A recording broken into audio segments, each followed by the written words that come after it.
A very good evening, all. Right now, we are discussing the NCRT of class 10th, and we are discussing right now the first chapter, that is the Satta ki Sajadari, how the power is being shared, and we have compared the situation of Belgium with the situation of Sri Lanka, and we have seen that Belgium tried to avoid any kind of the conflict or the rule of the majoritarians, but Sri Lanka, they tried to dominate by the number or by the majoritarian government. As a consequence of the result, Sri Lanka lost its prosperity, its race towards the development, but the Belgium has been the center of attraction for the whole European Union, and they have chosen the capital of Belgium, the Brussels, as the capital of European Union, and the Parliament of the European Union is situated in the Brussels. We will try to discuss more and more on such topics, which I can say NCRT is best in explaining the Indian polity, at least. Now let's come and see it. So why we need to share the power, and we can say कि अगर सत्ता की साझेदारी चाहिए तो भैया क्यों चाहिए, है ना। ये सवाल जो है अखंड रूप से जो है आपके सामने आ सकता है कि सत्ता की साझेदारी आपको जो है क्यों चाहिए होती है।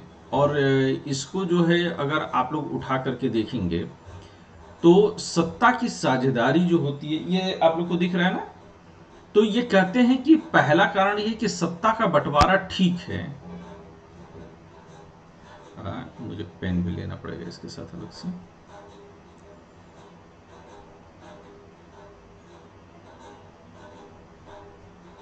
And what we can say कि सत्ता के बंटवारे के पक्ष में दो तर्क है। पहला, सत्ता का बंटवारा ठीक है क्योंकि इससे विभिन्न सामाजिक समूहों के बीच टकराव का अंदेशा कम हो जाता है।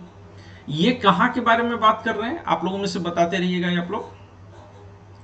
ये बेल्जियम वाले एग्जाम्पल को ही आगे ले रहे हैं, क्योंकि ये कहते हैं कि सामाजिक टकराव वो हिंसा और राजनीतिक अस्थिरता का रूप ले लेता है, इसलिए सत्ता में हिस्सा दे देना राजनीतिक व्यवस्था के स्थायित्व के लिए अच्छा है। हम अगर श्रीलंका का एग्जाम्पल देखें, बहुत अच्छे रिसोर्सेज होने के बावजूद श्रीलंका जो है वो अंततः टूट जाता है। क्यों? क्योंकि बहुसंख्यक यानी कि जातीय आधार पर, धार्मिक आधार पर शासन करने की बात करते हैं। बहुसंख्यकवाद ये भी अपने आप में तानाशाही का ही एक रूप है। इस वजह से श्रीलंका फेल कर जाता है जबकि बेल्जियम सफल हो जाता है।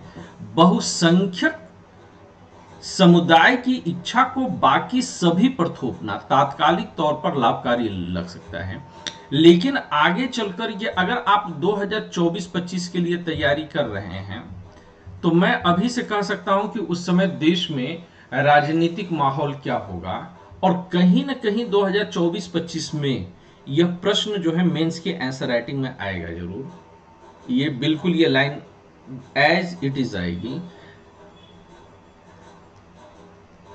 है ना। तो 2024-25 में या तो 2024 में आएगी या 2025 में आएगी, लेकिन आएगी जरूर, ये आप लोग गारंटी के साथ ले लीजिए।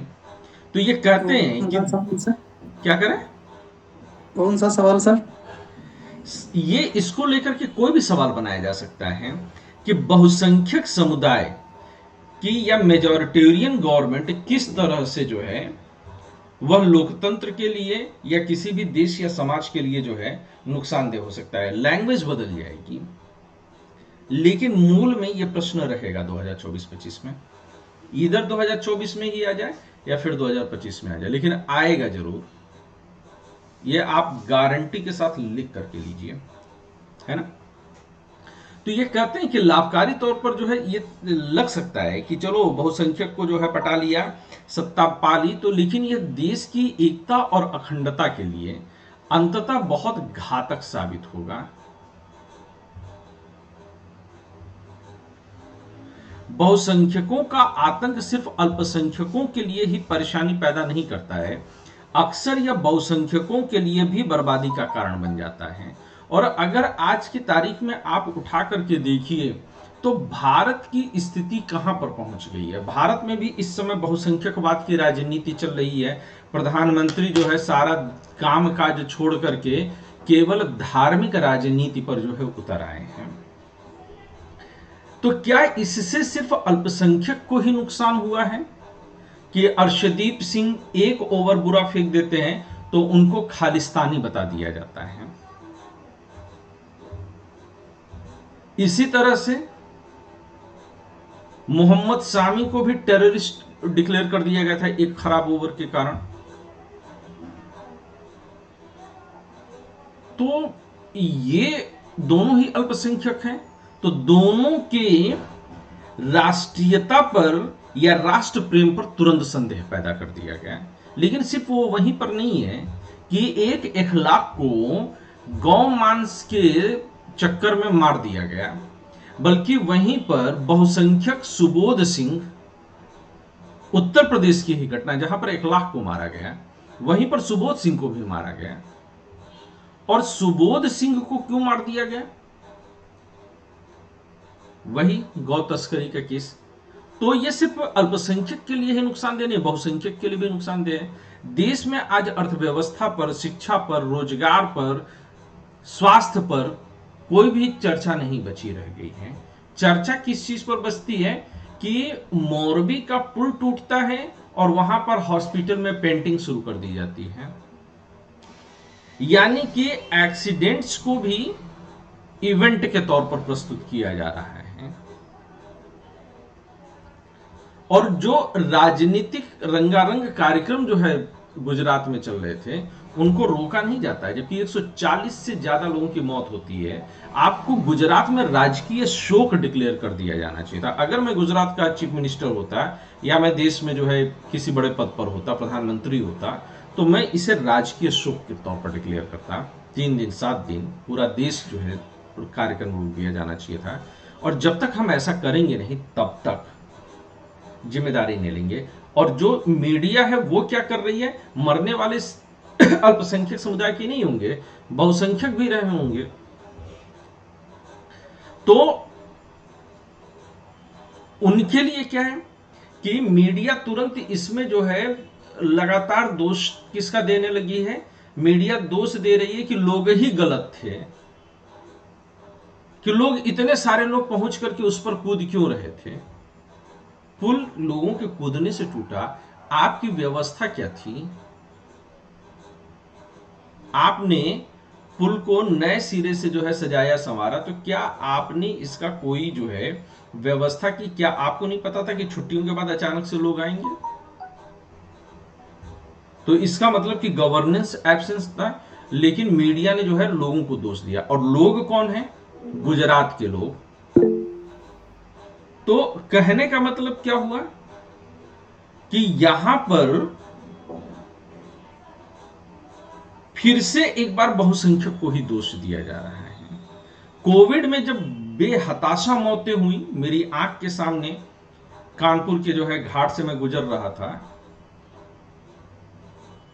गंगा किनारे से, आंखें जहां तक जाती थीं वहां तक लाशें ही लाशें थीं। मैं वीडियो फोटोज में जो है यकीन नहीं रखता क्योंकि उनका कोई असर नहीं होता है, लेकिन जहां तक मैं देख सकता था वहां तक लाशें थीं। लोगों ने कहा कि ये परंपरा है कि लोग दफन कर देते हैं, लेकिन ये 2, 4, 10 लाशें हम लोग को दिखती हैं, और वो भी ऊपर दिखती नहीं है। वो दफन होती है तो इतनी कायदे से होती है कि दिखाई नहीं देती हैं। मैं पहली बार कानपुर के साइड से नहीं गुजरा था, मैं खुद बनारस में गंगा किनारे का पैदा हुआ हूं। आप कह सकते हैं कि मैं छोरा गंगा किनारे वाला हूं, लेकिन गंगा में मैंने लाशें तैरती, गोमती में मैंने लाशें तैरते हुए देखी हैं। कभी कभार साल भर में 1-2 लाशें दिख जाती थी। यहां पर झड़ी लगी हुई थी लाशों की। तो बहुसंख्यकवाद अल्पसंख्यक के ही लिए ही नहीं, बहुसंख्यक के लिए भी उतना ही बड़ा खतरा होता है। महेश कुछ कहना चाह रहे थे। अगर मैं ये कह रहा था कि जो और भी पुल घटना हुई थी उसके अंदर गुजरात में, उसमें उन्होंने 50-50 रुपए के टिकट लिए थे उनको पब्लिक को भेजने के लिए। वो तो ना तो मीडिया दिखा रहा है, ना सरकार बोल रही भाई हमने 50 रुपए पर व्यक्ति जो टिकट था 15 से 50 रुपए, उसका कोई लेखा जोखा नहीं दे रहे हो। तो ये आपको कैसे पता चला अगर कहीं नहीं है तो? ये sir first time Dainik Bhaskar news में आई थी पहली बार, पहले वाले दिन। तो अभी भास्कर पे ईडी सीबीआई का छापा नहीं पड़ा? वो पहले मार रखा है बेचारे, उनको तो गरीब बना दिया उन्होंने। हाँ, तो ये तो वही चीज है ना कि बहुसंख्यकवाद बहुसंख्यक के लिए भी उसकी बर्बादी का कारण बन जाता है। और जब आप 24-25 में लिखेंगे इस सवाल का जवाब, तो ये लाइन जाना चाहिए कि बहुसंख्यकों का आतंक सिर्फ अल्पसंख्यकों के लिए परेशानी नहीं पैदा करता, अक्सर यह बहुसंख्यकों के लिए भी बर्बादी का कारण बन जाता है। ठीक है, क्योंकि ये ऑफिशियल लैंग्वेज है गवर्नमेंट की। सत्ता का बंटवारा लोकतांत्रिक व्यवस्थाओं के लिए ठीक है। अब एक तर्क हमने देख लिया, क्योंकि सामाजिक समूहों के बीच में टकराव खत्म कर देता है। अब दूसरी बात क्या है, और ये कहती है, ये कहीं ज्यादा गंभीर बात कहती है कि सत्ता की साझेदारी दरअसल लोकतंत्र की आत्मा है। अंडरलाइन कर लीजिएगा आप लोग इसे। मैं इसीलिए चाहता था कि आप लोग पीडीएफ मत पढ़िए, आप लोग हार्ड कॉपी पढ़िए, जिसे अंडरलाइन कर सकते हैं। अब लोकतंत्र का मतलब ही होता है कि जो लोग इस शासन व्यवस्था के अंतर्गत हैं उनके बीच सत्ता को बांट दिया जाए और लोग इसी ढर्रे से रहें। इसलिए वैध सरकार वही है जिसमें अपनी भागीदारी के माध्यम से सभी शासन व्यवस्था से जुड़ते हैं। इससे का जबरदस्त पॉइंट आपके सामने है ये। ठीक है, तो पहला, समूहों के बीच में टकराव की आशंका कम होगी, और दूसरा पॉइंट आपने क्या देखा कि यह लोकतंत्र की आत्मा है। इन दोनों में पहला जो तर्क है कि समूहों के बीच में टकराव का अंदेशा, इसको युक्तिपरक तर्क कहते हैं।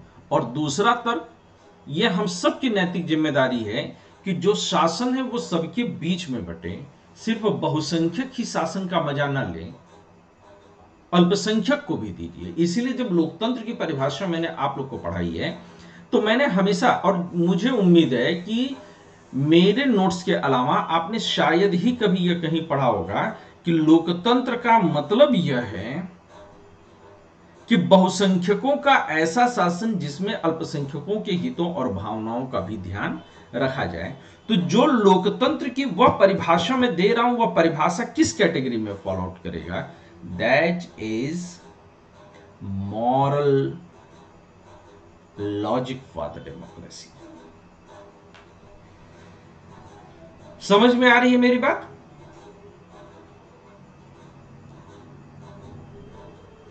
तो युक्तिपूर्वक या समझदारी का तर्क लाभकर परिणामों पर जोर देता है, और जो नैतिक तर्क होता है वह उसके अंतर्भूत महत्व को, उसके वास्तविक महत्व को बताता है। तो ये युक्तिपरक जब बात करते हैं तो उसके लाभ पर बात करते हैं, और नैतिक कहते हैं तो उसके वैल्यूज पर बात करते हैं। तो सत्ता की साझेदारी क्यों जरूरी है, यह बात यहां पर स्पष्ट तौर पर कही जा रही है। ठीक है ना? अब यहीं पर आप लोगों को थोड़ा सा एक्टिव होना होगा। पहले तो ये समझिए युक्तिपरक शब्द क्या है। कहीं पर भी जब युक्तिपरक तर्क दिया जाता है तो हानि लाभ का सावधानी पूर्वक हिसाब लगा करके लिया गया फैसला होता है। पूरी तरह से नैतिकता पर आधारित फैसला अक्सर इसके उलट चला जाता है।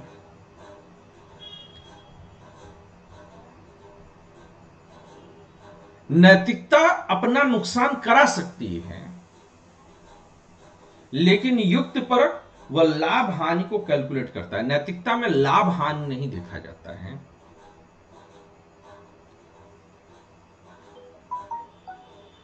लेकिन युक्त परकता में, इसीलिए जब यह कहा जाता है कि अनुच्छेद 19(1)(a) में या अनुच्छेद 19(1) में जितने भी मौलिक अधिकार दिए गए हैं स्वतंत्रता संबंधी, चाहे बोलने की, चाहे संगठन बनाने की, चाहे देश में घूमने की, निवास करने की, व्यवसाय अपनाने की, तमाम की जब आजादी दी जाती है तो उन आजादियों पर 2 से लेकर अनुच्छेद 19(2) से लेकर के 19(6) तक कहा जाता है कि युक्त निर्बंधन लगेंगे। तो ये युक्त जब निर्बंधन लगते हैं, कहां पर दिया गया है? 19(2) से लेकर के 19(6) के बीच में किसकी चर्चा की गई है?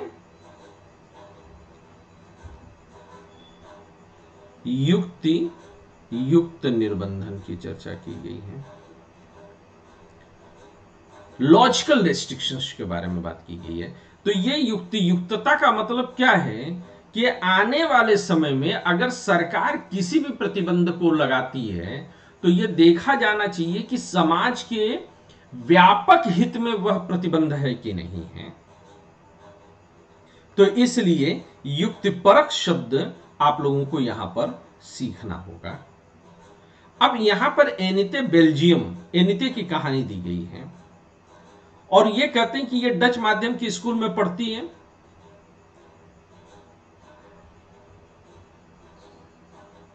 और फ्रेंच बोलने वाले उसके साथी चाहते हैं कि पढ़ाई फ्रेंच भाषा में ही हो।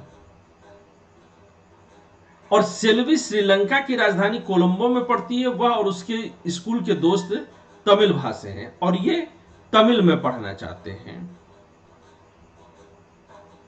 तो आप बताइए कि आपने दोनों देशों को देखा, तो यह बताइए कि किसकी इच्छा पूरी होने की संभावना ज्यादा है पिछले आधार पर? बताइए आप लोग,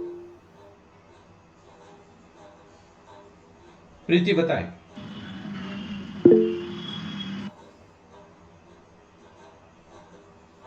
बोलिए प्रीति। डच सरकार के द्वारा सर उसके माता पिता की इच्छा पूरी कर सकते हैं क्योंकि वहां पे शक्ति का विकेंद्रीकरण किया गया है। लेकिन श्रीलंका में ऐसा नहीं है। वहां पे बहुसंख्यकवाद को बढ़ावा दिया गया, जैसे कि आपने बताया कि लोकतंत्र वहां पे नहीं है, जहाँ पे अल्पसंख्यकों की हितों की रक्षा नहीं की गई है, बल्कि बहुसंख्यकवाद को आगे बढ़ाया गया। एग्जैक्टली। चलिए ठीक है, तो आपने इस पॉइंट को बेहतर ढंग से समझा है। और कोई इस पर कुछ कहना चाहता है या इतना तर्क पर्याप्त है? यहाँ पर इससे ज्यादा जो है बात करने की गुंजाइश नहीं है। कोई कुछ कहना चाहता है? नहीं, आगे बढ़ते हैं। अब यहां पर खलील की उलझन ये सामने आता है। खलील की उलझन में क्या उलझन है, इसको जरा समझिए कि खलील इतना उलझे हुए क्यों हैं। तो खलील की उलझन जो है ये क्या है, जरा पढ़िए तो आप सभी लोग, और इसके बाद इस पर एक डिबेट है, उस डिबेट पर भी हम लोग चर्चा कर लेते हैं। ये ट्रू।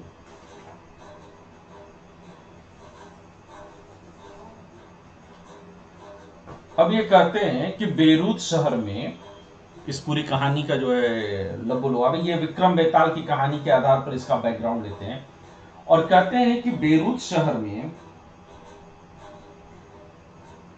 खलील रहता है और उसके माँ बाप जो है दोनों अलग अलग संप्रदाय से हैं। माँ उसकी सुन्नी मुसलमान है और पिता जो है ऑर्थोडॉक्स ईसाई हैं। और बड़े बड़े शहरों में इस तरह की बातें होती रहती हैं। वहां पर माँ बाप अलग अलग धर्म के हो सकते हैं। जितना छोटा शहर उतना ही ज्यादा जो है धार्मिक और जातीय कट्टरता पैदा होती है। जितनी कम शिक्षा उतनी ज्यादा कट्टरता इस तरह की पैदा होती है। बाकी जगहों पर इस तरह की कट्टरता समय के साथ घटती चली जाती है। तो वहां पर जो है अलग अलग ईसाई और मुसलमान संप्रदाय के लोग थे, और उनके बीच में जो है मुसलमान और ईसाई के अलावा और भी संप्रदाय के लोग थे, और उनके बीच में जो है लड़ाई होती है। अच्छा, एक चीज और समझिएगा कि धर्म के अंदर भी धर्म होता है। जैसे मुसलमान में शिया सुन्नी हो गए, अहमदिया हो गए, इस तरह से कई सारे सेक्शंस होते हैं। उसी तरह से ईसाई में भी कई छोटे छोटे जो है सेक्शंस होते हैं। हिंदू धर्म में भी कई सारे हैं, शैव हैं, वैष्णव हैं, शाक्त हैं, हिंदू धर्म में भी हैं, जैन में भी श्वेतांबर दिगंबर हैं, और अभी नए जो है धर्म हैं। इसी तरह से आप जिधर देखेंगे उधर इस तरह के जो है क्लासिफिकेशंस है। तो इन लोगों ने जो है क्या हुआ कि ईसाई जो है वो फ्रांस के करीब जाना चाहते थे, और चाहते थे कि फ्रांस वहां पर इंटरवीन करे। ऐतिहासिक रूप से फ्रांस जो है वह यूरोपियन यूनियन के एकीकरण का नेता रहा है नेपोलियन के समय से, और वह कैथोलिक ईसाइयों को आगे बढ़ाने के लिए काम करता है। किसी जमाने में ब्रिटेन में भी जो लोकतंत्र आया उसके पीछे फ्रांस की यह जिद्द ही जिम्मेदार थी। तो अब इन्होंने क्या किया साहब, फ्रांस के लोगों ने ये किया कि ईसाई लोगों ने कि वो फ्रांस के करीब जाने लगे, और मुसलमान क्या है कि हम सीरिया के पास जाएंगे। तो थोड़ा बहुत जो है छिपे रूप से जो है फ्रांस ने मदद की होगी, थोड़ी बहुत जो है वह सीरिया ने मदद की होगी, और गृह युद्ध हुआ। तो जो लोग अब तक साथ साथ रहते थे, ईसाई मुसलमान, ये संप्रदाय वो संप्रदाय, अब वही लोग अचानक से एक दूसरे के खिलाफ लड़ गए। जैसे भारत में इतने लंबे समय से हिंदू मुसलमान साथ में थे, लेकिन एक नेता आता है, बेहुदा नेता, बेशरम नेता, बेहया नेता, गधा नेता, पाजी नेता, लुच्चा नेता, और वो क्या करता है, हिंदू मुसलमान को लड़ा देता है। हाँ परवेज बताइए। Hello sir. हाँ बोलो। आवाज आ रही है मेरी सर? हाँ हाँ सर, कोई टीसीएस की एग्जाम ना ली गई प्रीलिम्स, और डायरेक्ट उसका रिजल्ट आ गया, तो उसमें क्या कर परवेज, सकते हैं? ये अभी इस टॉपिक पे बात करनी चाहिए हमको? नहीं सर, मेरे साथ हुआ, इसीलिए मैं अभी हुआ है। अरे यार, तो अब नहीं हम बात करेंगे ना उस पर, पूरा जो है फोकस हटेगा। अभी जो बात कर रहे हैं क्लास के बाद बात करते हैं इस पर, ठीक है? तो ऐसा नेता आपके दिमाग में कौन आ रहा है? मैं किसके बारे में बात कर रहा हूं?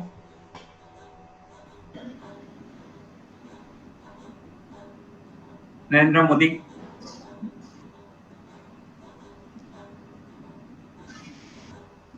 मैं जिन्ना के बारे में बात कर रहा हूं। सर उनके बारे में हो सकता है ना, क्योंकि अभी परिस्थिति तुम वैसी ही है ना। यूपीएससी का एग्जाम दे रहे हो, तुम ऐसे बात करोगे?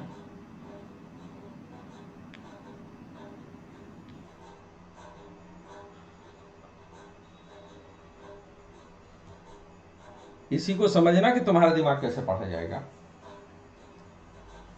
ठीक है? मैं ये नहीं कहता कि आप में से ज्यादातर लोगों के दिमाग में कौन सा नाम आया, लेकिन आपको नाम किसका लेना था? जिन्ना का। तो उसने जो है सबको लड़ा दिया। यही चीज लेबनान में भी आप देख करके चलिए कि लेबनान में क्या हुआ, कि लेबनान में भी जब गृह युद्ध होता है, लोग लड़ते हैं, तो तय किया गया कि सत्ता को अलग अलग धार्मिक संप्रदायों के आधार पर बांट दिया जाए। राष्ट्रपति कैथोलिक को दे दिया जाए, प्रधानमंत्री सिर्फ सुन्नी हो, उप प्रधानमंत्री ऑर्थोडॉक्स ईसाई हो, संसद का अध्यक्ष जो है शिया मुसलमान हो, और यह भी तय किया गया कि फ्रांस से ईसाई मदद नहीं मांगेंगे और सीरिया से मुसलमान मदद नहीं मांगेंगे। कहे कि ठीक साहब, अच्छा किया आपने ये बता करके, और लोग इसका सम्मान करते थे। शुरुआत में ईसाइयों और मुसलमानों की संख्या एक बराबर थी, लेकिन धीरे धीरे मुसलमानों की संख्या बढ़ गई, लेकिन तो भी इस जो है समझौते का लोग सम्मान करते रहे। खलील को जो कि किसी भी धर्म को नहीं मानता, वो चाहता ही नहीं कि धार्मिक आधार पर उसकी पहचान की जाए, लेकिन मौजूदा व्यवस्था के रहते वह सबसे बड़े पद पर पहुंच ही नहीं सकता। वह ना तो मां के धर्म को मानता है और ना ही पिता के।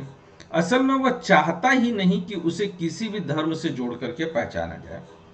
उसका कहना है कि सिर्फ चुनाव करा दीजिए, आप सब चुनाव लड़ लें, जो लड़ना चाहे उसको लड़ ले दीजिए, और जिसको सबसे ज्यादा वोट मिले वो राष्ट्रपति बने। लेकिन राष्ट्रपति खलील नहीं बन सकता, क्योंकि वह मैरोनाइट पंथ का जो ईसाई होगा उसी को मिलेगा। तो उसको लगता है कि ये तो बहुत गड़बड़ बात है कि आपने किसी एक व्यक्ति को दे दिया। लेकिन जिन लोगों ने गृह युद्ध की ताप झेली है उनको ये लगता है कि यह व्यवस्था ठीक है, क्योंकि शांति बनी हुई है। अब आपको जो है यहां पर मदद करनी है और बतानी है कि अगर आपको लेबनान का कानून फिर से लिखने का अधिकार दिया जाए तो आप क्या करते? क्या आप पुरानी व्यवस्था चलने देते या फिर खलील की मंशा के अनुसार आप कुछ बदलाव कर देते? और यह कहता है कि क्लास में पढ़ रहे अगर आप में से किसी के दिमाग में भी स्पष्ट जवाब है और फिर भी आप नहीं बताते हैं तो आपका पेट जाम हो जाएगा और फिर आपको खट्टी खट्टी डकारें आएंगी।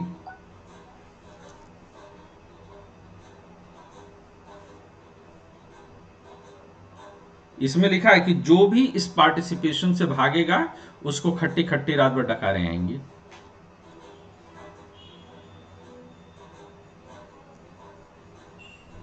बताइए पहले कौन चर्चा करेगा?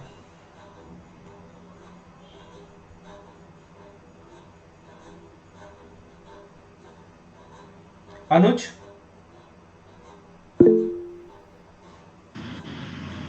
जी sir, good evening sir. Very good evening. आपका तर्क क्या होगा? आप क्या करना चाहेंगे? पुरानी व्यवस्था बहाल रखनी सर चाहिए? पुरानी व्यवस्था को हटा करके नई व्यवस्था अपनाई जाएगी सर, अपनाने की कोशिश करेंगे सर, जैसे कि मताधिकार और लोकतंत्र सर वहां पर स्थापित हो, जिससे कि सभी को, चाहे वो किसी भी कैटेगरी से बिलोंग करता हो, उसको हर एक इवेंट में, चाहे वो राष्ट्रपति का इलेक्शन हो या फिर सांसद का हो, सांसद का अध्यक्ष को, किसी भी यानी किसी भी पोस्ट का सर वो इलेक्शन हो, उसमें सर वो पार्टिसिपेट करे। फिर जनता उसको चुने या ना चुने वो उन पर निर्भर हो सर, लेकिन हर एक काम के लिए सर आप सभी को बराबर की हिस्सेदारी हो, क्योंकि इसमें तो जो बहुसंख्यक समुदाय होगा ज्यादातर वही चुनेगा, तो फिर अल्पसंख्यक जो होंगे उनके मन में जो है भेदभाव पैदा होगा और वो टकराएंगे। तो जो पहले स्थिति झेल चुकी है आप सर उसके लिए सर जैसे हमारे संविधान है सर, हमारा संविधान लिखा गया सर, जैसे रिजर्वेशन का सर इसमें दिया गया सभी को, अल्पसंख्यकों को भी सर, SC ST को भी सर, उसी तरीके से सर लेबनान का मैं चाहूंगा कि उसी तरह का वहां पर भी संविधान स्थापित किया जाए। चलिए ठीक है। अनिका?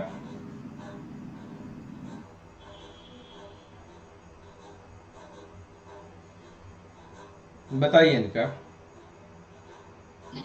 सर मतलब इसमें बदलना चाहिए, जो ये है लोकतंत्र स्थापित होना चाहिए कि सभी को समान वोट, मतलब वोट होना चाहिए, इसमें वोटिंग होनी चाहिए कि कोई भी आ सके चुनाव लड़के। तो आपको नहीं लगता कि इससे जो है फिर से जो है पुराना टकराव पैदा होगा?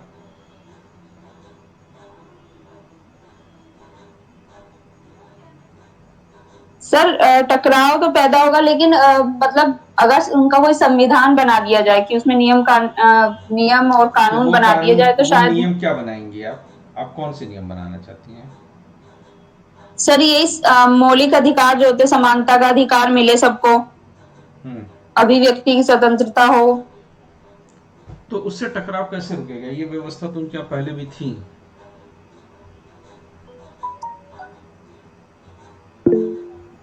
या प्रीति? सर यहाँ पे जो सत्ता का जो बंटवारा है वो धर्म के आधार पर किया गया है, तो इसको धर्म के आधार पर ना करके जैसे बेल्जियम में किया गया था कि मतलब वहाँ पे सभी, मतलब जो भी डच या फ्रेंच भाषी जो भी लोग की संख्या समान समान रहेगी। और मतलब अगर कोई भी फैसला लिया जा रहा है तो बहुमत के आधार पर लिया जाएगा, तो इस तरीके से वहाँ पे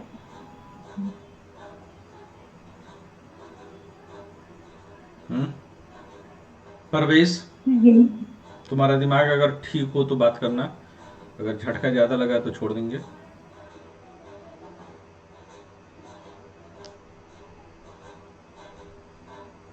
निधि,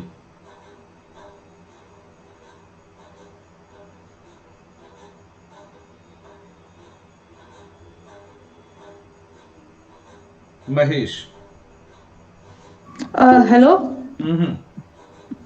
सर, एक्चुअली मैं आपसे थोड़ी देर में ज्वाइन करती हूँ सर क्लास। एक्चुअली मेरे घर में ना थोड़ा इमरजेंसी चल रही है। ठीक है महेश, मैं सर करती हूँ। ठीक महेश। जी सर, युक्ति परक व्यवस्था के अनुसार होना था, युक्ति परक सिस्टम जो उसका है, जो और समानता के आधार पर। तो क्या वो व्यवस्था होनी चाहिए, युक्तिपरक व्यवस्था? युक्तिपरक से आप यहाँ वो जैसा भी है, जैसे आपने अभी बताया था कि जो लाभ हानि का वो सावधानी पूर्वक हिसाब लगाकर और उनको जो उनकी समानता और जो मतलब राजनीतिक व्यवस्था में भागीदारी, योग्यता के आधार। अनु,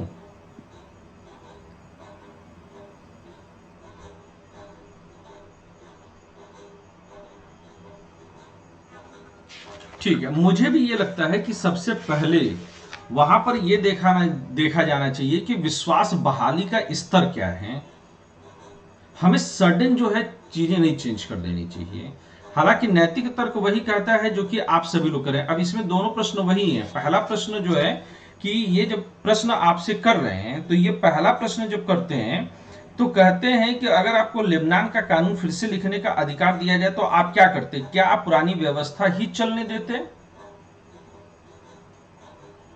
या फिर कुछ नया करते? तो अगर आप ये कहते हैं कि सत्ता सबके लिए खोल देनी चाहिए तो ये नैतिक तर्क है। और दूसरा जो आप कह रहे हैं, जैसे कि बेल्जियम का उदाहरण जो है लेने की कोशिश की आपने, तो बेल्जियम के उदाहरण में क्या आपको मिलता है कि बेल्जियम के उदाहरण में हमको यह मिलता है कि भैया बेल्जियम में भी तो जो है भाषा के आधार पर जो है पद निर्धारित कर दिए गए। तो क्या कुछ व्यक्तियों की महत्वाकांक्षा की पूर्ति के लिए यह युक्तिपरक तर्क हो सकता है कि क्या कुछ व्यक्तियों की महत्वाकांक्षा की पूर्ति के लिए पूरे देश को, एक बड़े समाज को, क्या हम फिर से जो है आग में ढकेलने का काम कर सकते हैं? जो एक व्यवस्था वहां पर स्थायी रूप से कार्य करती है, क्या राजनीति में आने का मतलब सिर्फ यही है कि आप सर्वोच्च पद पर पहुंचे? क्या आप कुछ निम्न पदों पर भी रह करके आप कार्य नहीं कर सकते हैं? आप साबित करिए कि आपका देश जो है अब पूरी तरह से सद्भाव और सद्भावना में जुड़ गया है, फिर आप उसमें जो है परिवर्तन कर दीजिए।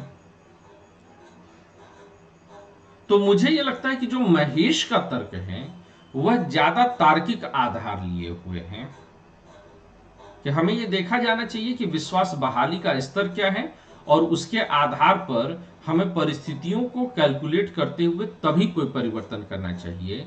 यानी कि वर्तमान व्यवस्था को बनाए रखते हुए, अगर मुझे मतलब मेरा जवाब अगर आप चाहेंगे तो वर्तमान व्यवस्था को बनाए रखते हुए हम परिस्थितियों का सही आकलन करें और नई जो नैतिक व्यवस्था है हम उसकी तरफ धीरे धीरे करके कदम आगे बढ़ाएं। यह परिवर्तन अचानक से नहीं होना चाहिए। क्या आप लोग मेरी बात से सहमत हैं? आप मुझे काउंटर भी कर सकते हैं, करेंगे तो बढ़िया ही है।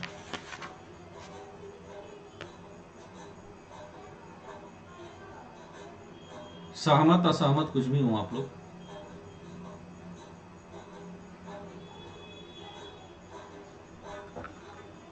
कुछ नहीं है। सोचिए जब ये रिकॉर्डेड सेशन के रूप में जाएगा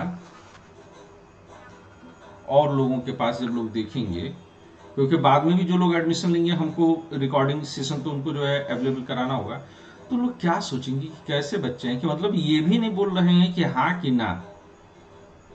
चलो ठीक है, आप लोग जैसे पढ़ना चाहते हो। जी सर। नहीं रहने दो, ये जी सर नहीं, जब तुमसे पूछा तब तुम कहाँ थी, तुम्हारा ओपिनियन कहाँ था? सर मेरा बहुत नेटवर्क इश्यू है इसीलिए नहीं बोले।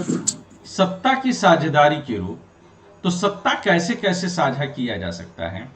तो सत्ता की साझेदारी जो है वह एक ऊर्ध्वाधर तरीके से भी की जा सकती है और एक जो है वह क्षैतिज रूप में भी की जा सकती है। ऊर्ध्वाधर रूप में तब की जाती है जब संघ और उसकी इकाइयों के बीच में सत्ता जो है भागीदारी की जाती है, और क्षैतिज रूप से तब की जाती है जब शासन के विभिन्न अंगों के बीच में बंटवारा होता है, क्योंकि ये सब एक ही स्तर पर होते हैं, जैसे कि कार्यपालिका, न्यायपालिका और विधायिका के मध्य का डिवीजन है। तो ये इसी तरीके को बता रहे हैं। तो करें कि सत्ता की साझेदारी के कई रूप हो सकते हैं और उनमें से ये सबकी चर्चा नहीं कर रहे हैं, कुछ का कर रहे हैं। तो पहली जो ये चर्चा कर रहे हैं वो ये कह रहे हैं कि शासन के हम विभिन्न अंगों के बीच में विधायिका, कार्यपालिका और न्यायपालिका के बीच का बंटवारा करें और इसको क्षैतिज वितरण करेंगे, क्योंकि इसमें सरकार के विभिन्न अंग एक ही स्तर पर रहकर अपनी अपनी शक्ति का उपयोग करते हैं। ऐसे बंटवारे से सुनिश्चित हो जाएगा कि कोई भी अंग वो पूरी तरह से कंट्रोल नहीं करेगा, बल्कि एक अंग दूसरे पर जो है नियंत्रण बना करके रखेगा। इससे क्या होता है कि सभी संस्थाओं के बीच में एक संतुलन बनता है। इसको क्या बोलते हैं? इसको वस्तुतः हम लोग बोलते हैं नियंत्रण और संतुलन की व्यवस्था। और ये कैसे होती है? तो हमने देखा कि कार्यपालिका सत्ता का उपयोग करती है, लेकिन वह संसद के अधीन कार्य करती है। न्यायपालिका की नियुक्ति वह कार्यपालिका करती है, पर न्यायपालिका ही कार्यपालिका पर और विधायिका द्वारा बनाए गए कानूनों पर अंकुश रखती है। तो इस तरह से तीनों एक दूसरे को नियंत्रित करते हैं। इसको क्या कहते हैं? नियंत्रण और संतुलन की व्यवस्था। जो दूसरा इसका चरण है वो कैसे काम करता है? जो दूसरा चरण है वो ऊर्ध्वाधर है और इसमें देश के लिए एक सरकार यानी कि संघ के स्तर पर सरकार और हर प्रांत पर अलग अलग सरकार बनाई जाए। इसे संघीय सरकार भी बोल सकते हैं आप। तो कई जगहों पर इस तरह की व्यवस्था होती है और कई जगहों पर ऐसी व्यवस्था नहीं भी होती है। तो यह दूसरी तरह की व्यवस्था है। तीसरी व्यवस्था क्या है? और यह है कि सत्ता का विभिन्न सामाजिक समूहों जैसे कि भाषाई या धार्मिक समूहों के आधार पर बंटवारा हो जाए, जैसे कि लेबनान में या फिर बेल्जियम में जो है सामुदायिक सरकार, इसको क्या बोलते हैं? जो अलग अलग समुदायों के बीच में सत्ता बांट दी जाती है, इसे क्या कहते हैं? सामुदायिक सरकार। हालांकि आज की तारीख में सामुदायिक सरकार इसको नहीं बोलते हैं, अब डेफिनेशन बदल गई है। अब सामुदायिक सरकार उसको बोलते हैं कि जब समाज के सभी वर्ग के लोग बैठ करके शासन संबंधी निर्णय लेते हैं। जैसे कि आगे चल करके आप लोग ब्राजील का हम लोग पहले भी पढ़ चुके हैं, हो चुका है। तो ब्राजील में क्या होता है कि वहां पर छोटे छोटे जो कम्युनिटीज होते हैं वो अपने एरिया का बजट वगैरह खुद बैठ करके तैयार करते हैं, तो उसको कम्युनिटी गवर्नमेंट बोले हैं।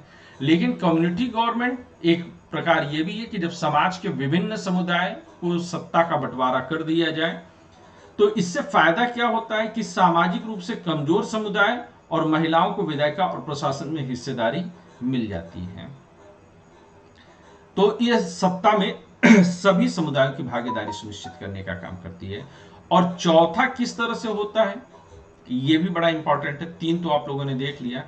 चौथा जो सत्ता में भागीदारी का मॉडल है वो ये है कि सत्ता के बंटवारे को हम दबाव समूह आदि के जरिए बांट दें। यानी लोकतंत्र में लोगों के सामने सत्ता के दावेदारों के बीच में चुनाव का विकल्प जरूर रहना चाहिए। यानी कि जो दलगत राजनीति होती है, दलगत राजनीति, उस दलगत राजनीति को आप जिंदा रखिए। यानी कि अलग अलग पार्टियां जो है कंटेस्ट करें और कंटेस्ट करके जो है वो पाए। इससे क्या होता है कि हर क्षेत्र की समस्याएं भी उभर करके सामने आएंगी कि अच्छा भैया इस क्षेत्र में ये समस्या है, हर समुदाय की समस्या आएगी, कोई बहुसंख्यक को लेकर के चलेगा, कोई अल्पसंख्यक को लेकर के चलेगा, तो सबकी बात सामने रखी जाएगी। तो जितना अधिक राजनीतिक दलों में प्रतिस्पर्धा होगी उतना ही जनता का फायदा होगा। और अगर ये राजनीतिक दलों के बीच में प्रतिस्पर्धा ना हो तो उसका नतीजा कहां पर आप देखने को मिलेगा कि अगर एक ही पार्टी का वर्चस्व हो तो वह तानाशाही में परिवर्तित हो जाता है, वह फांसीवाद में परिवर्तित हो जाता है। कि सत्ता एक व्यक्ति या एक समूह के हाथ में ना रहे, डिक्टेटरशिप नहीं आनी चाहिए, ऑटोक्रेसी नहीं आनी चाहिए। और अगर हम जो है गौर करें तो सत्ता बारी बारी से अलग अलग विचारधारा और सामाजिक समूह वाले पार्टियों के हाथ आती जाती रहती है, लोकतंत्र की विशिष्टता है ये। गुजरात क्यों फंस गया है, गुजरात में क्यों विकास नहीं हो रहा है आज की तारीख में? गुजरात में जो पहले डेवलपमेंट था, गुजरात आज भी उसी डेवलपमेंट पर है। गुजरात तो सिंधु घाटी सभ्यता के जमाने से डेवलप्ड है, लेकिन गुजरात में पिछले कई सालों में कोई बड़ा जो है परिवर्तन नहीं होता है। केरला टॉप कर जाता है, तमिलनाडु टॉप कर जाता है, कर्नाटका टॉप कर जाता है, सिक्किम टॉप कर जाता है, लेकिन गुजरात नहीं करता। क्यों नहीं करता है? क्योंकि गुजरात में लगातार पहले बहुत लंबे समय तक कांग्रेस ने शासन किया और फिर बहुत लंबे समय से बीजेपी शासन कर रही है। जब तक रोटियां पलटी नहीं जाएंगी तब तक गुजरात यूं ही जलता रहेगा। तो ये 4 तरीके से सत्ता के बंटवारे के जो है इन्होंने यहां पर डिफाइन किया है। अब यहां पर जो है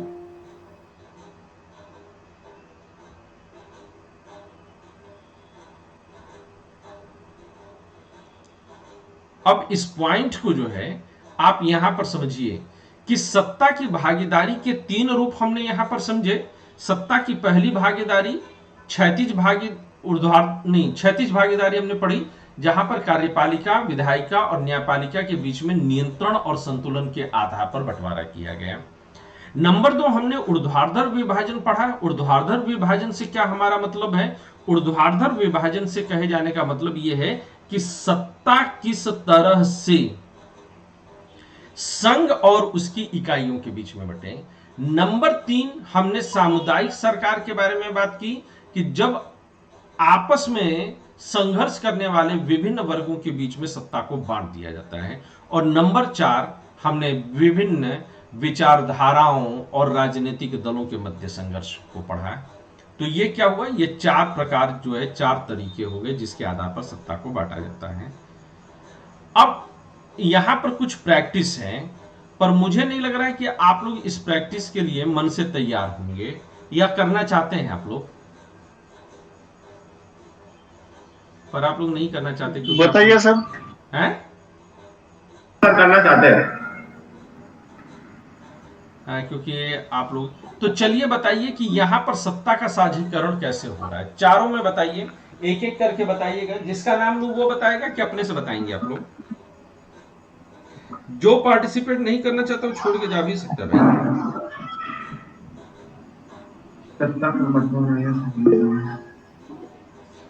या मैं ये करूं कि जो नहीं करना चाह रहा है मैं खुद ही उसको बाहर कर दूं, ऐसा चलेगा?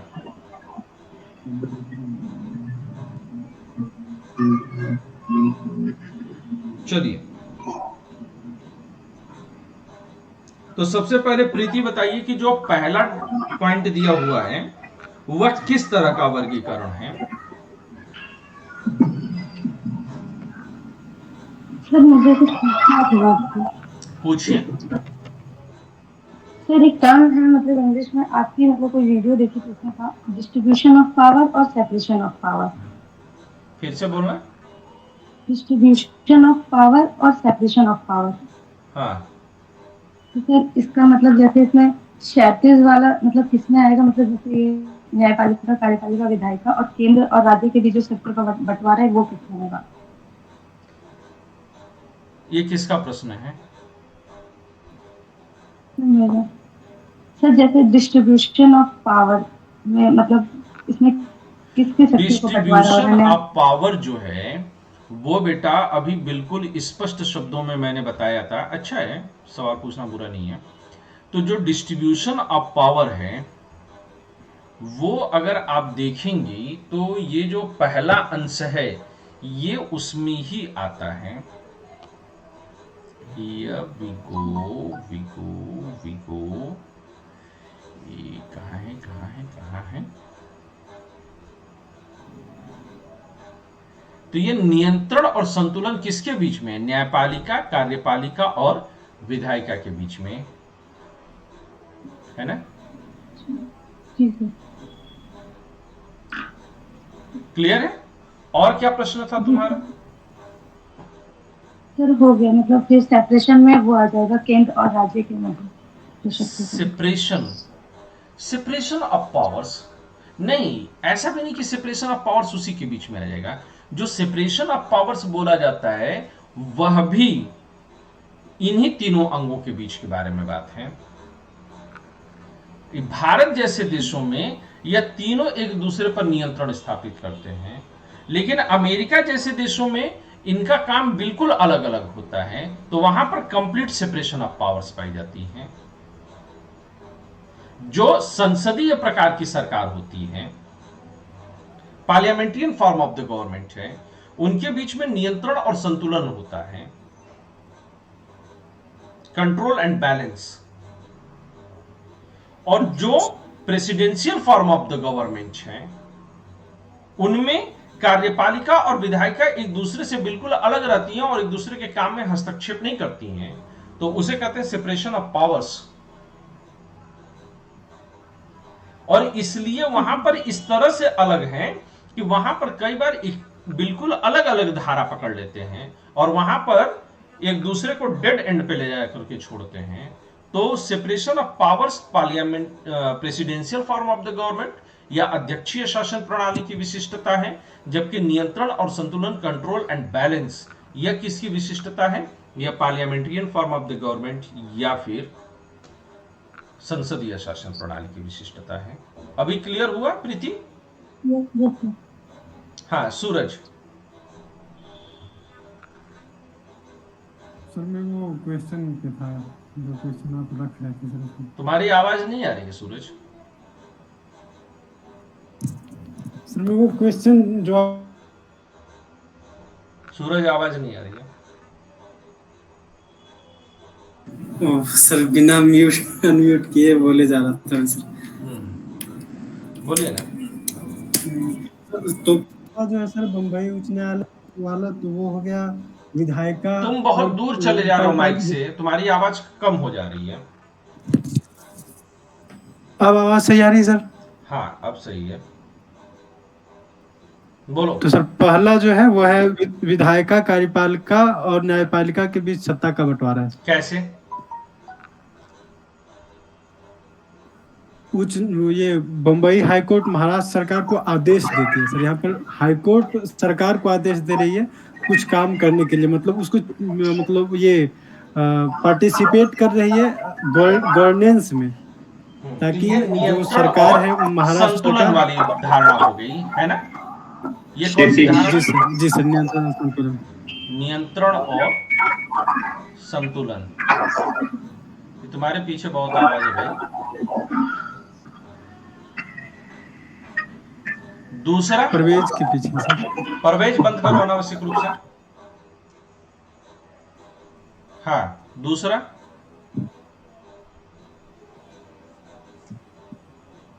सूरज। दूसरा है सर ये प्रांत और क्षेत्र पे, मतलब एक बड़ा जैसे होता है सर कि एक सेंट्रल गवर्नमेंट, स्टेट गवर्नमेंट और स्टेट, और जैसे हमारे देश में राज्य और ग्राम पंचायत जैसी व्यवस्था है, तो वैसे ही वहाँ राज्य और वहाँ के सामुदायिक सरकार, इस दोनों के बीच में मतलब शक्तियों का बंटवारा हो रहा है। तो ये सर सेकेंड कैटेगरी में सामुदायिक सरकार हो गई। ये जरूरी है, ये आप कह सकते हैं कि ये संघ और इकाई के बीच का बंटवारा है, पर ये किस तरह की मान्यता है? सामुदायिक सरकार की। तीसरा लीजिए, तीसरा तो हो गया सर फोर्थ क्वालिटी वाला, जिसमें दबाव समूह ये शासन को प्रभावित और दलगत नियंत्रित करते हैं। राजनीति। जी सर। और चौथा सर सेकेंड कैटेगरी वाला, जिसमें प्रांत और केंद्र के बीच ऊर्ध्वाधर जो बंटवारा है। शक्तियों का बंटवारा, संघ और प्रांत जी। के बीच में। सबको क्लियर है? किसी को डाउट इस पर? क्लियर है सर, कोई डाउट नहीं है सर। ठीक है, इसमें आइए, इसको कौन आंसर करना चाहेगा सूरज को छोड़ करके?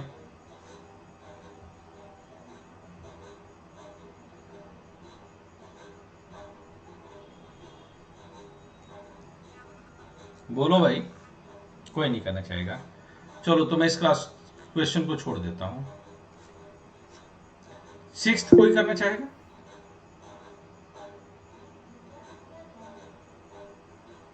नहीं सूरज, अगर किसी का इंटरेस्ट नहीं तो मुझे भी कोई इंटरेस्ट नहीं है। मैं बहुत दुखी होता जा रहा हूं। वास्तव में ये लोग दिल तोड़ने वाला काम कर रहे हैं।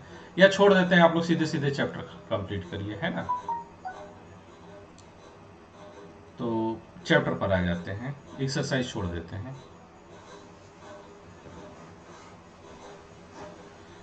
मुझे शुरू में लगा कि आप लोग बहुत मन से पढ़ना चाह रहे हैं, आप लोग तो सिर्फ सिलेबस कंप्लीट करने के लिए बैठे हैं। चलिए, अगला चैप्टर जो है उसका पीडीएफ मैं आप लोग को बाद में शेयर कर दूंगा। अगला चैप्टर जो है वो संघवाद के नाम से जाना सर। ये प्रयास करते रहने से ही सर लोग इंटरेस्ट लेंगे सर।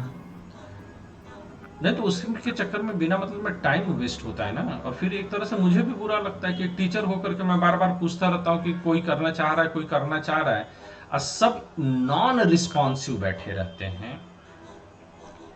तो फिर क्या फायदा इन सब चीजों का? ये कोई तरीका होता है?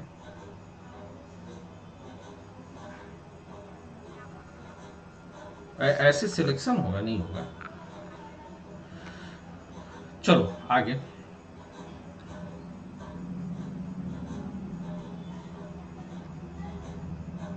संघवाद पर आते हैं, ठीक है ना? तो संघवाद हमने पिछले चैप्टर में पढ़ा था कि यह सत्ता के विभाजन का एक रूप है।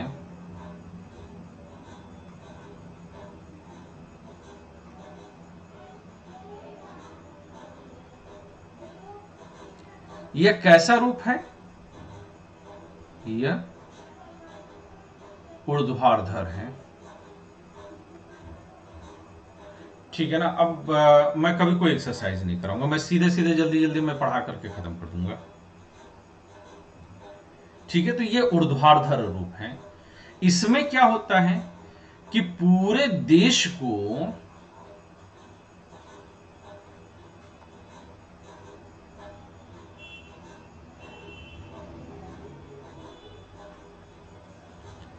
संघ और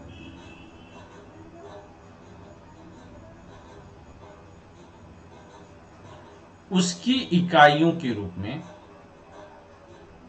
बांटा जाता है।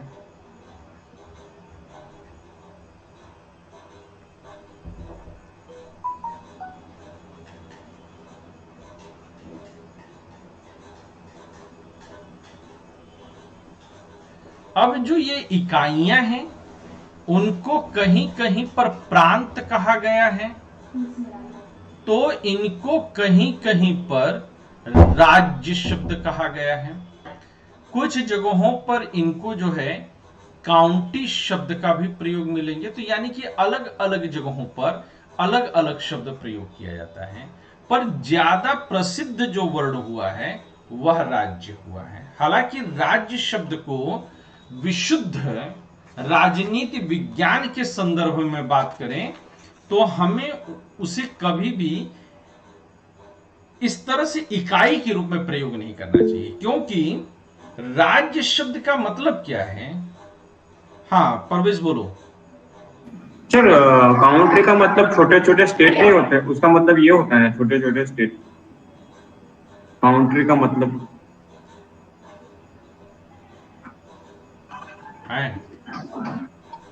ऐसा होता है।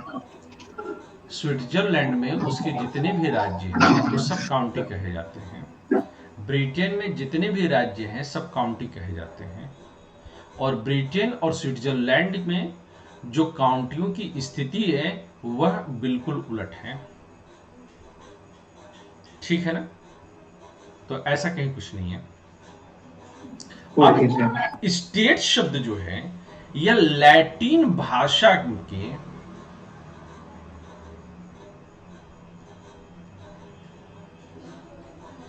स्टेटस से बना हुआ है। किससे बना हुआ है? यह स्टेटस से बना हुआ है। और स्टेटस का मतलब क्या हुआ? अगर हम ले तो स्टेटस का मतलब अब होता है रुतबा। तो इस तरह से स्टेट या राज्य शब्द का मतलब क्या हुआ कि जिसका रुतबा सबसे ऊंचा हो, जिसका रुतबा सबसे ऊंचा हो।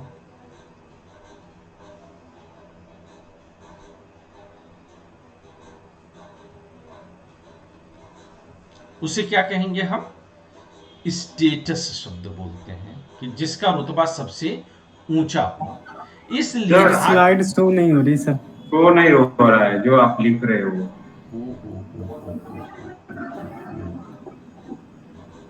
ये तो गड़बड़ है।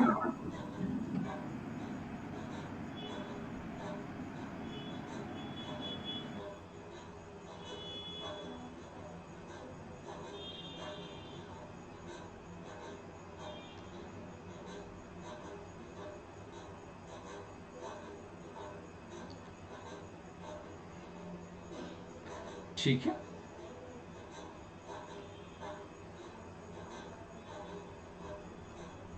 अब देखिए, अब दिख रहा है? यस सर, अब दिख रहा है। ठीक है, तो इन्होंने कहा कि जिसका स्टेटस सबसे ऊंचा हो, इस लिहाज से स्टेट शब्द को हमें नहीं रखना चाहिए, लेकिन यह प्रचलन में आ चुका है। और सत्य वही है जो प्रचलन में हो, सत्य वही है जो कि प्रचलन में हो। जो प्रचलन में नहीं है उसे हम सत्य नहीं मानेंगे। ठीक है ना? तो संघवाद इस लिहाज से क्या हुआ? राज्य। तो राज्य को हम संघ की इकाई के रूप में यहां पर पढ़ रहे हैं। तो संघवाद में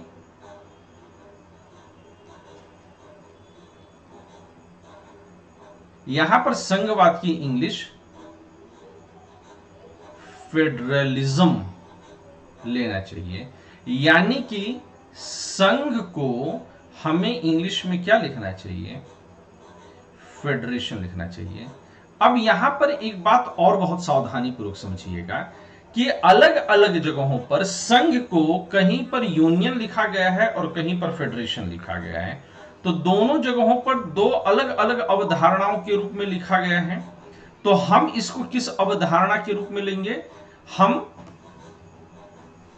जब भी एग्जाम में आएगा तो हम पहले इस चीज को पता करने की कोशिश करेंगे कि यह फेडरेशन के रूप में लिखा गया है या फिर यह यूनियन के रूप में लिखा गया है।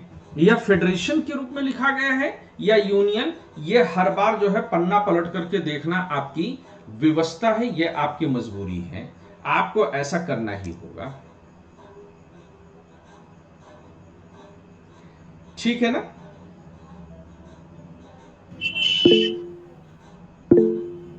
कोई कुछ कहना चाह रहा है? Yes sir. हाँ, अनुज बोलिए। लेकिन सर संविधान में तो सर लिखा है ना, यूनियन ही लिखा है, क्योंकि उसमें लिखा है कि भारत एक राज्यों का संघ है। उसमें तो सर यूनियन को से ही डिनोट किया गया सर इसको। हाँ, ये आपकी बात सही है, लेकिन राजनीति विज्ञान में या जब आपका एग्जामिनेशन में भी पेपर आता है तो वहां पर भी फेडरेशन शब्द को इंग्लिश में संघ लिख दिया जाता है, और वह गलत नहीं है, क्योंकि कॉन्स्टिट्यूशन में जो लिखा है वही माना जाएगा। यह कहीं मजबूरी नहीं है। अनुज, ये बात समझ रहे हैं आप? जी सर। कि whatever has been written in the constitution that is not compulsory, but किसी भी शब्द का जो अर्थ लिया जाएगा वह उसके प्रयोग के आधार पर लिया जाएगा, वहां पर हमको जो है सिर्फ और सिर्फ उसका एक ही अर्थ नहीं लेना होगा। तो इस लिहाज से हमें, आप पिछले सालों के पेपर उठा करके देखिए, यह गड़बड़ी खूब मिलती है और कई बार हिंदी मीडियम के स्टूडेंट्स के साथ धोखा हो जाता है।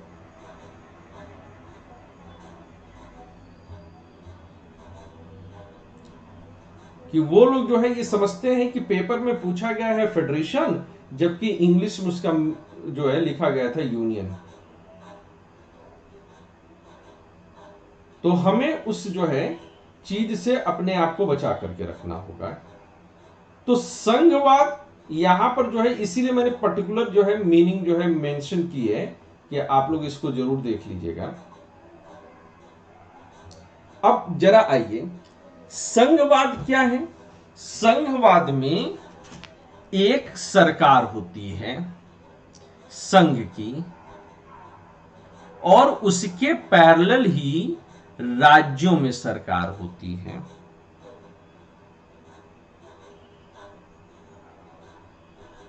या मैं इसको और थोड़ा सा बेहतर आप लोग के लिए बनाऊं, तो मैं चलिए इसको मतलब कॉन्सेप्ट को थोड़ा और बेहतर बना दूं।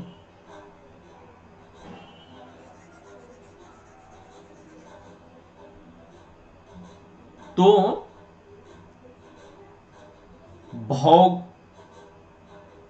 संघ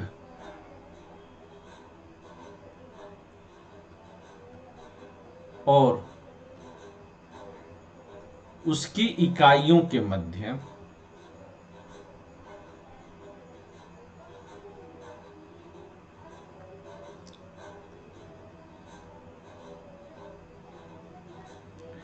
सत्ता का विभाजन, यह कैसा विभाजन होगा? जाहिर सी बात है कि क्षैतिज विभाजन होगा, है ना? ये क्षैतिज विभाजन ही कहा जाएगा? नहीं, ऊर्ध्वाधर होना चाहिए सर। ये सर लिखा सही है लेकिन बोर गलत रहे सर। तो मैं ये देखना चाह रहा था कि आप लोग मुझे करेक्ट करना चाह रहे हैं कि नहीं करना चाह रहे हैं, आप लोग एक्टिवली पार्टिसिपेट कर रहे हैं कि नहीं कर रहे हैं, इसलिए मैं ऐसा कर रहा था। ठीक है सर, कभी कभार हिंदी इंग्लिश में कंफ्यूजन हो जाता है सर, मुझे सोचना पड़ा पहले क्षैतिज का इंग्लिश क्या होगा। ऊर्ध्वाधर मीन्स वर्टिकल और क्षैतिज मीन्स हॉरिजॉन्टल। ठीक है, जब भी कंफ्यूजन हुआ करे तो पूछ लिया कीजिए आप लोग। तो इसके आधार पर 3 तरीके से सत्ता को बांटा जा सकता है। कितने तरह से बांट सकते हैं आप? 3 तरीके से बांट सकते हैं। एक इसका तरीका होता है जिसको कि हम बोलते हैं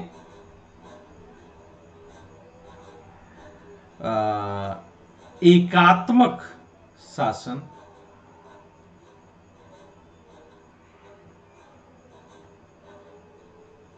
एकात्मक शासन को इंग्लिश में क्या लिखते हैं? Unitarian form of government. दूसरे को हम क्या लिख सकते हैं? दूसरे को हम लिख सकते हैं परिसंघात्मक या संघात्मक शासन। इसको हम लोग क्या लिखेंगे? फेडरल। और तीसरे को हमें लिखना चाहिए, मैंने इसके लिए नया शब्द इजाद किया हुआ है, आप लोग इस्तेमाल कर सकते हैं, ये मेरा इजाद किया हुआ है, ये है सह परिसंघात्मक। मुझे लगता है कि ये इसकी ज्यादा सटीक हिंदी है। और इंग्लिश में इसको लिखते हैं कॉन्फेडरेशन। ये शक्तियों के विभाजन के आधार पर होता है। जब शक्तियों के इस विभाजन के आधार पर बात करते हैं तो यहां पर यूनिटेरियन फॉर्म ऑफ गवर्नमेंट में हम ये मान करके चलते हैं कि सत्ता जो है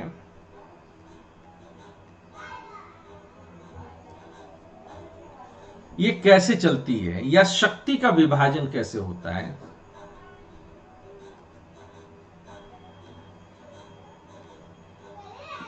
मैं कलर चेंज कर देता हूं।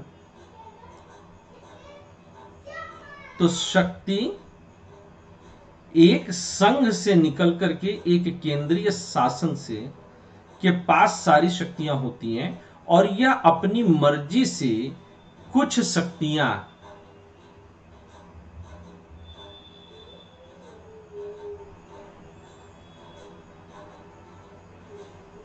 राज्यों को सौंप देती है। अब यहां पर मैंने इसे डॉटेड लाइन से क्यों शो किया है? द रीजन फॉर इट कि जो राज्यों की सीमाएं हैं वह राज्यों की सीमाएं कमजोर सीमाएं हैं। राज्यों की सीमाएं कैसी हैं? यहां पर कमजोर सीमाएं हैं। संघ जब चाहे उनको तोड़ दे, असंघ जब चाहे उनको बना दे। शक्तियां संघ के पास हैं और वह राज्य को कोई काम सौंप देता है। ओए राज्य सुनो, चलो आज से रोडवेज की व्यवस्था तुम्हारी जिम्मेदारी, राज्य पुलिस की व्यवस्था तुम्हारी जिम्मेदारी। और उसके बाद पता चला कि नहीं नहीं नहीं, ये तो ममता दीदी पुलिस पाके गड़बड़ कर दी। ममता दीदी जो है पुलिस पाके उन्होंने क्या किया, उन्होंने तो हमारी ही सीबीआई को गिरफ्तार कर लिया है। अब कैसे होगा? तो उन्होंने कहा नहीं नहीं नहीं, राज्यों के पास अब पुलिस नहीं रहेगी, राज्यों के पास अब रोडवेज नहीं रहेगी, सब केंद्र के अधीन कर दो। तो ये कैसा है? एकात्मक है। संघ ने जब चाहा, केंद्र ने जब चाहा राज्य को पावर दी और जब चाहा पावर खींच ली। उनका अस्तित्व रहेगा या उनका अस्तित्व मिटा दिया जाएगा, यह भी किस पर निर्भर करता है? यह निर्भर करता है संघ के ऊपर। राज्य केंद्र को नहीं तोड़ सकते, लेकिन केंद्र राज्य को तोड़ देता है। Best example is Britain. वहीं पर एक दूसरा तरीका है सह परिसंघात्मक का। अब यहां पर कैसे चलता है? यहां पर ठीक इसका उल्टा हो जाता है। यह है आपका संघ या केंद्र और ये हैं आपके राज्य।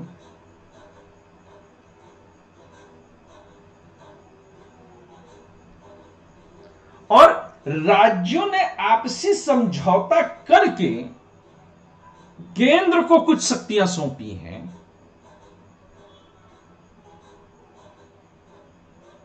तो केंद्र यहां पर ताकत पा जाता है।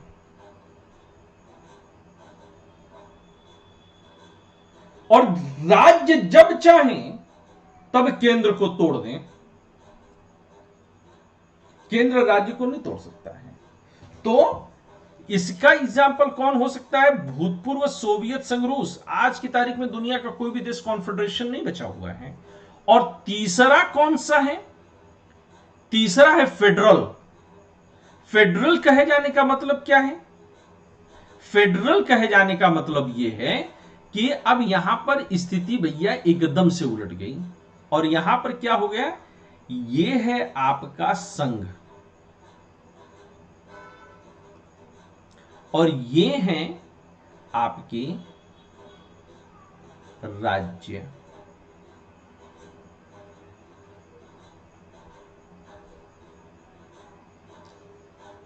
यानी कि सबकी अपनी सीमाएं निश्चित है, कोई किसी को तोड़ नहीं सकता, कोई किसी से अलग नहीं हो सकता। और नंबर 2,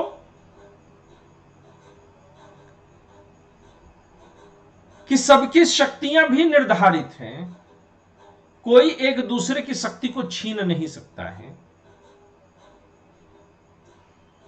यह यहां पर तय कर दिया गया है। नतीजन क्या हो जाएगा? संघ और राज्य के बीच में जब ये किया जाएगा तो दोनों के बीच में एक बैलेंस आ जाता है। यही फेडरल है, जिसे कि यहां पर संघवाद शब्द का प्रयोग किया गया है। इसमें दोनों एक दूसरे की शक्तियों का सम्मान करते हैं। इसका एग्जाम्पल कौन है? यूएसए है। भारत कहां पर है? तो भारतीय संविधान की अगर विशिष्टता को मुझे आपको एक लाइन में समझानी हो तो मैं कह सकता हूं कि भारतीय संविधान कुछ ऐसा है कि हम थोड़े ऐसे भी हैं, हम थोड़े वैसे भी हैं। हम लोगों को समझ सको तो समझो दिलवर जानी, जितना हमको समझोगे उतनी होगी हैरानी। साहब, हमारी कुछ विशिष्टता यहां से है तो कुछ विशिष्टता यहां से है, इसलिए हम कैसे कहलाते हैं? अर्धसंघात्मक।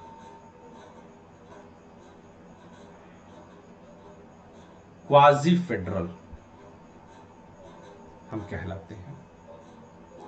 इस पर और अधिक अगर डिटेल से आप लोग को पढ़ना होगा तो मैं आप लोगों को, कल भी मैंने प्लेलिस्ट से आप लोगों को कुछ दिया था पढ़ने के लिए, और मुझे आप लोगों के अब वर्तमान जो है स्थिति को देख करके यह अंदाजा हो गया कि आप लोग पढ़ेंगे नहीं, लेकिन फिर भी मैं आप लोग को दे देता हूं। ठीक है, ये मैं आप लोगों को तुरंत के तुरंत जो है कुछ प्लेलिस्ट से निकाल करके दे रहा हूं। आप कभी भी जाइए, आप मेरे चैनल पर अगर जाएंगे तो आपको यहाँ पर IAS मार्गदर्शक जैसे लिखेंगे वैसे मैं आ जाऊंगा, और यहाँ पर आप गए तो आप प्लेलिस्ट में जाइए। मैं करके भी दिखा दे रहा हूँ कि कैसे ये आता है। जब आप प्लेलिस्ट में जाते हैं तो प्लेलिस्ट में सबसे बड़ी जो मेरी प्लेलिस्ट बनी है वो इसी की बनी होगी, भारतीय राज्य व्यवस्था की है। हाँ जी भाई, भारतीय राज्य व्यवस्था।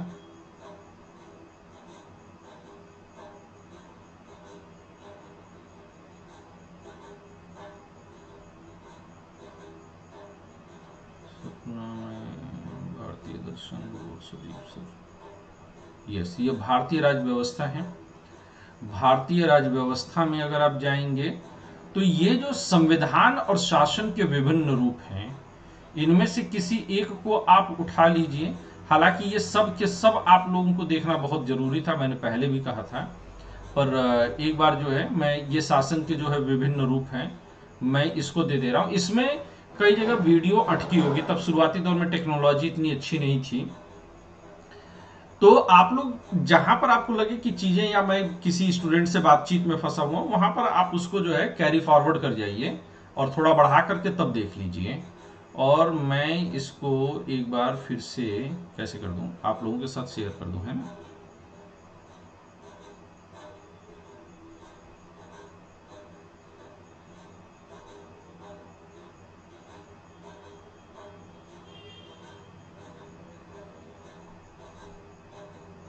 ये मैं ग्रुप में आप लोग के साथ मैंने इसे शेयर भी कर दिया। तो ये अगर एक्चुअली में देखिएगा तो कितने वीडियोस हैं इसमें? इसमें 3 वीडियोस हैं और बहुत डिटेल में समझाया हुआ है। ये आप लोगों के लिए बहुत इंपॉर्टेंट है। किसी बुक में आपको नहीं मिलेगा ये, लेकिन एग्जामिनेशन के लिहाज से बहुत इंपॉर्टेंट बन जाता है। तो अगर आप उठा करके देखेंगे तो ये संविधान और शासन के विभिन्न रूप, इसमें संविधान को भी जितना डिटेल में मैंने चर्चा की है वह कहीं और आपको नहीं मिलेगी, और शासन के विभिन्न रूपों की जो चर्चा की है वो भी कहीं नहीं मिलेगी। यह जो अभी चर्चा मेरी हो रही थी, प्रीति ने सवाल किया था कि वो डिस्ट्रीब्यूशन और सेपरेशन वाले पर, तो प्रीति उस प्रश्न का भी जवाब पूरे डिटेल के साथ इस वाले जो है लाइन में मिल जाएगा। ये जो वीडियो है पूंजीवाद समाजवाद आपकी वीडियो देखी है मैंने, मतलब देखी भी, उसके नोट्स भी बनाए हुए हैं। तो इसमें क्या तुम्हें वो सेपरेशन ऑफ पावर्स को जो है क्लियर नहीं किया गया है? वो उसमें मतलब उतना समझ नहीं आया था उस वक्त, इसलिए आज मैंने वो क्वेश्चन आपसे पूछा। तो उसको पूछ लेना चाहिए बेटा, है ना। जब भी इस तरह का कोई प्रश्न लगे आप मुझे कमेंट बॉक्स में डाल दो, यूट्यूब के ही, तो मैं उसको जो है वहां पर भी लिख करके स्पष्ट कर सकता हूँ, या अगली क्लास में भी जो है आपको ले लूंगा। ठीक है, तो आपकी जो है क्लियरिटी वहां से बढ़ जाएगी। तो आज के लिए मैं रोक रहा हूं। मैं अब क्वेश्चन आंसर सेशन कोई भी नहीं लूंगा, मैं सीधे सीधे सिलेबस खत्म कर दूंगा। तो यहां पर जो है आप लोग बिल्कुल देखते जाइएगा। ये पीडीएफ जो अभी मैं पढ़ा रहा हूं वो मैं शेयर कर दूंगा आप लोग के साथ। और आंसर राइटिंग के लिए एक बार फिर से बोल रहा हूं, सभी लोग आंसर राइटिंग करो। सैटरडे में पूरा टाइम दूंगा आप लोग के आंसर चेक करने के लिए। तब तक खुश रहें, मस्त रहें, आबाद रहें, आप सब जिंदाबाद रहें।